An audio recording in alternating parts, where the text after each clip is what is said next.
My name is Esme Rodriguez, and I've always prided myself on being the kind of woman who knows exactly what she wants. At 28, I'd built a solid career as a marketing director at a tech startup in San Francisco, juggling high-pressure campaigns and corporate politics like a pro. James had been my rock for the past 3 years, or so I thought. The engagement party was supposed to be our moment. Months of planning, carefully selected venue, meticulously crafted guest list. I'd managed multinational marketing campaigns, so organizing one perfect night should have been a breeze. But Vanessa, James's sister, had other plans.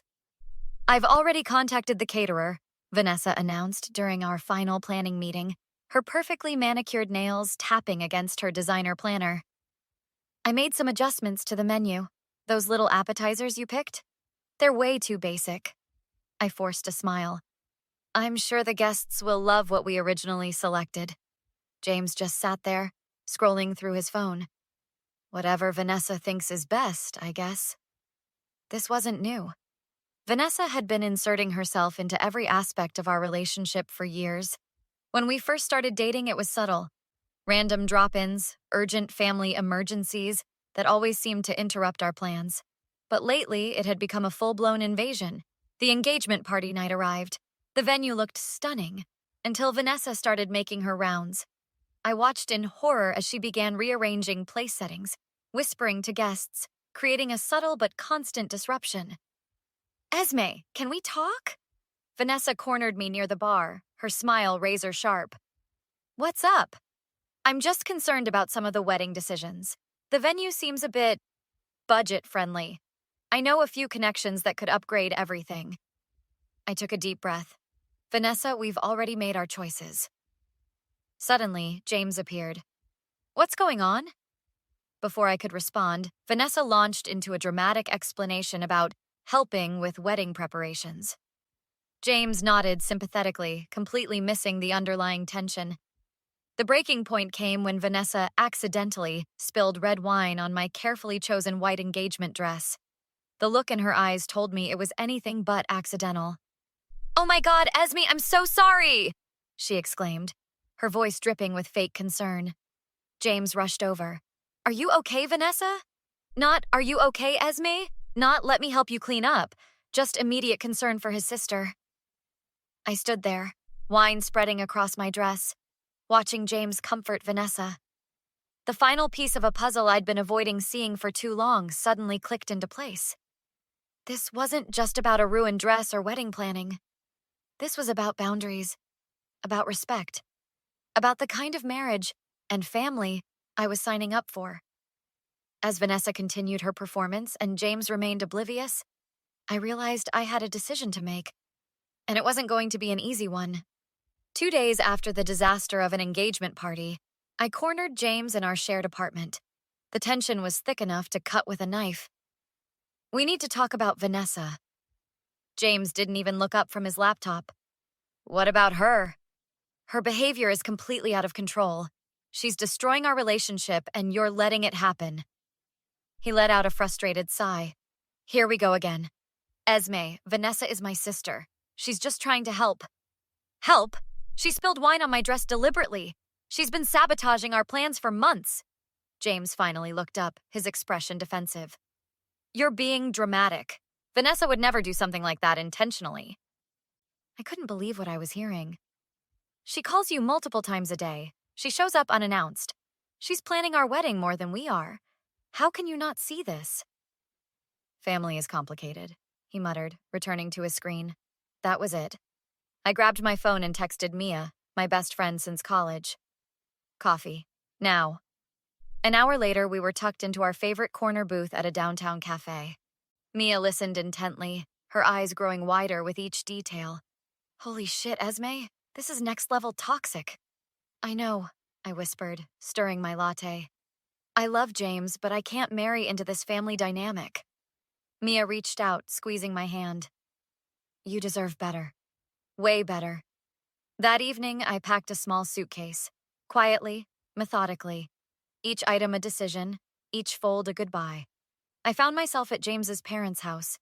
A last-ditch attempt to understand. Margaret, James's mother, answered the door. Her eyes told me she knew exactly why I was there. "Come in, Esme." Robert, James's father, was already sitting in the living room. The awkward silence spoke volumes. "We've watched this happen for years," Margaret said softly. "Vanessa has always been difficult.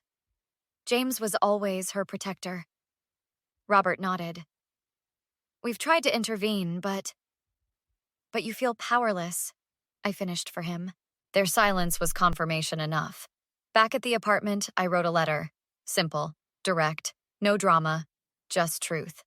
I placed the engagement ring on top of the envelope, the diamond catching the last light of day. Mia was waiting outside in her car. No questions, just support. As we drove away, I realized some battles aren't worth fighting. Some relationships aren't worth saving, not at the cost of your own peace. My phone buzzed. Again. Another text from James. "I miss you. Can we talk?" Delete.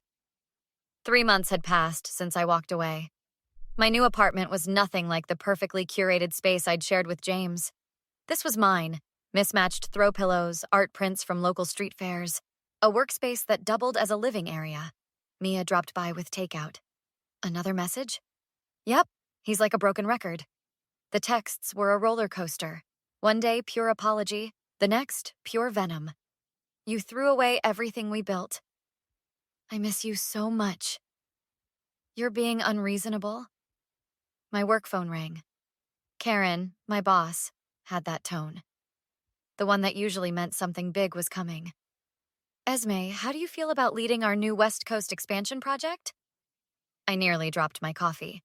This was the kind of opportunity that could define a career.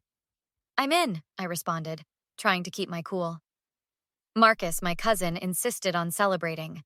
"Dinner, tonight, no excuses." His friend group was a mixed bag of tech workers, artists, and random professionals. The kind of crowd that felt more alive than any corporate mixer I'd attended with James.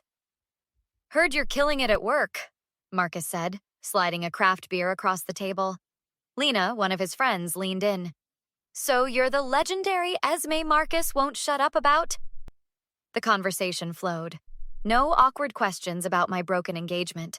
No tiptoeing around family drama. My phone buzzed again. This time, a group text from some of our mutual friends. Screenshots of messages Vanessa had been sending around. Carefully crafted narratives painting me as the villain. "She's telling everyone I'm some career-obsessed monster who doesn't understand family," I muttered. Marcus grabbed my phone. "Wow, she's next-level toxic." The upcoming wedding date loomed. The date we'd picked. The day that was supposed to be our forever. Lena must have caught something in my expression. "Want to talk about it?"